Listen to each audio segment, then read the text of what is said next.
దేవుని కృప పొంది మరియా లోకరక్షకుని గర్భమును ధరించే మహాధన్యతను పొంది రక్షకుడైన క్రీస్తుని ఈ లోకానికి ఇచ్చి ఉంది.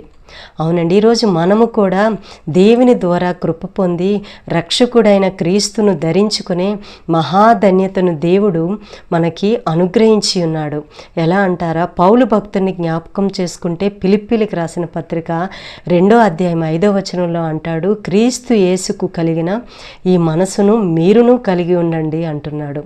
గలతీలకు రాసిన పత్రికన 2వ అధ్యాయం 20వ వచనంలో గమనిస్తే పౌలు భక్తుడు అంటాడు, ఇక జీవించుచున్నది నేను కాదు, క్రీస్తే నా యందు జీవించుచున్నాడు అంటున్నాడు. అవునండి, పౌలు తన జీవితం ద్వారా క్రీస్తును చూపించి ప్రకటించాడు.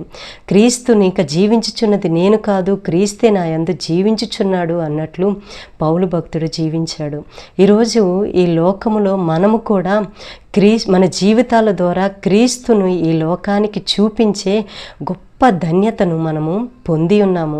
ఈ ధన్యతను నిర్లక్ష్య పెట్టకుండా దేవుని కొరకు, ఆయన కొరకు, ఆయనే మనలో జీవించుచున్నాడు, ఇంకా జీవించుచున్నది మనము కాదు క్రీస్తే అన్నట్లు